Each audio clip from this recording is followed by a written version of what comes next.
राम मंदिर दान चोरी केस में पुलिस को अविनाश शुक्ला के बाद 5 अन्य आरोपियों से पूछताछ की इजाजत मिल गई है। अयोध्या की विशेष जज की कोर्ट से पुलिस को जेल में जाकर पूछताछ करने की इजाजत मिली है। ठीक उसी तरह जैसे कि अविनाश शुक्ला से पुलिस ने पूछताछ की थी। अगर जेल में पुलिस को कुछ अहम सुराग हाथ लगते हैं तो उनकी रिमांड की भी फिर मांग की जा सकती है। नमस्कार, मैं हूं आकांक्षा और आप देख रहे हैं न्यूज 18 का डिजिटल प्लेटफॉर्म। अविनाश शुक्ला के बाद अब पुलिस ने जेल में बंद 5 अन्य आरोपियों से पूछताछ की यहां पर बात कही है। शनिवार को भ्रष्टाचार निवारण अधिनियम के विशेष जज की कोर्ट से अयोध्या पुलिस को जेल के अंदर जाकर इन 5 आरोपियों से पूछताछ करने की परमिशन मिल गई है। रविवार से माना जा रहा है कि पुलिस यानी कि आज से जेल में जाएगी और अनुकल्प मिश्रा, लवकुश मिश्रा समेत 5 लोगों के बयान दर्ज करेगी।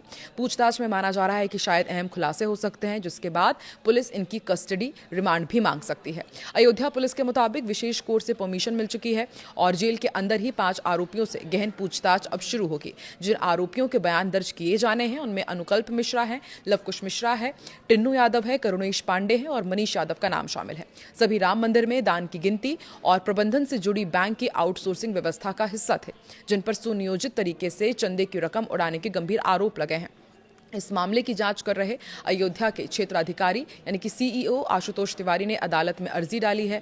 उन्होंने भ्रष्टाचार निवारण अधिनियम के विशेष जज रजत वर्मा की कोर्ट में एक अर्जी दाखिल की थी, जिसमें 5 आरोपियों से जेल के अंदर पूछताछ करने की अनुमति मांगी गई थी। कोर्ट ने मामले की गंभीरता को देखते हुए यह अर्जी स्वीकार कर ली। अब पुलिस की एक विशेष टीम जेल में जाकर इन सभी से आमने सामने सवाल जवाब करेगी। आपको बता दें कि इससे पहले अयोध्या पुलिस ने इसी मामले के मुख्य आरोपी अविनाश शुक्ला से भी पहले जेल में जाकर पूछताछ की थी। जब जेल की पूछताछ में कई अहम सुराग मिले तो पुलिस ने कोर्ट से उसकी कस्टडी रिमांड मांगी थी। 13 घंटे की उस कस्टडी रिमांड के दौरान पुलिस ने अविनाश की निशानदेही पर चोरी के पैसों से खरीदी गई सेकेंड हैंड ब्रेजा कार, लाखों रुपए नगद और ज्वेलरी बरामद की थी।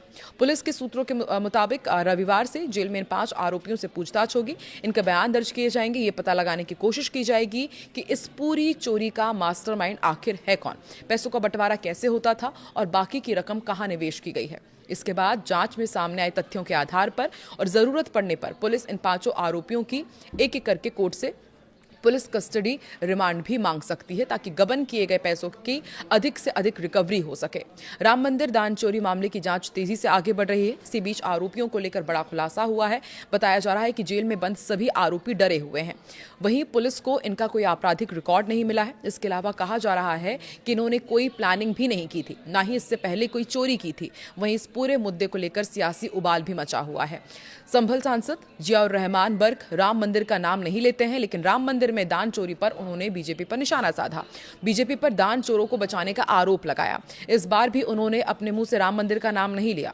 सूत्रों के अनुसार जांच में पता चला है कि आरोपी अविनाश शुक्ला ने अपनी महिला मित्र के बैंक अकाउंट में लाखों रुपए ट्रांसफर किए थे। अब पुलिस इन ट्रांजैक्शन से जुड़े तमाम अहम सबूत जुटा रही है। बताया जा रहा है कि अविनाश शुक्ला और उसकी महिला मित्र की शादी तय हो चुकी थी। जांच में यह भी सामने आया कि अविनाश ने उसे एक महंगा मोबाइल फोन गिफ्ट किया था। अब पुलिस ये पता लगाने में जुटी है कि इस लेन देन में इस्तेमाल किया गया पैसा कहां से आया और उसका सोर्स क्या था। सूत्रों के मुताबिक जांच के दौरान ये जानकारी भी सामने आई कि अविनाश शुक्ला ने कथित तौर पर दान की चोरी की गई रकम से ब्रेजा कार खरीदी थी। ये कार उसके भाई अभिषेक शुक्ला के नाम पर खरीदी गई थी। पुलिस अब बैंक अकाउंट, वाहन खरीद से जुड़े डॉक्यूमेंट्स और डिजिटल लेन देन की बारीकी से जांच कर रही है। अधिकारियों का मानना है कि इस फाइनेंशियल रिकॉर्ड से पूरे नेटवर्क और पैसों के इस्तेमाल की तस्वीर और साफ हो जाएगी। हालांकि इन सभी जानकारियों के आधिकारिक पुष्टि अभी पुलिस की ओर से नहीं की गई है। फिलहाल जांच की जा रही है और पुलिस मिले हुए साक्ष्यों के आधार पर आगे की कार्रवाई कर रही है। इधर राम मंदिर ट्रस्ट के दान गबन मामले में अयोध्या पुलिस को जांच के दौरान एक और बड़ी सफलता मिली। पुलिस ने आरोपियों के मोबाइल फोन की जांच और चैट बैकअप खंगाले तो कई ऐसे सबूत मिले हैं जिनसे कथित गबन के पूरे नेटवर्क की जानकारी सामने आई है। सूत्रों के मुताबिक मोबाइल चैट से यह पता चला है कि साल 2025 के मई महीने में करोड़ों रुपए के लेन देन को लेकर आरोपियों के बीच बातचीत हुई थी। इसी दौरान दान के पैसों के बंटवारे को लेकर उनके बीच विवाद भी हुआ था। जांच में यह भी सामने आया कि आरोपियों के बीच बड़े विवाद को शांत कराने और आपसी तालमेल बनाए रखने की जिम्मेदारी अभिषेक शुक्ला ने निभाई थी। ये भी बताया जा रहा है, माफ कीजिएगा, अविनाश शुक्ला ने निभाई थी और बताया जा रहा है कि अविनाश शुक्ला और अनुकल्प के बीच भी पैसों के बंटवारे को लेकर कहासुनी हुई थी।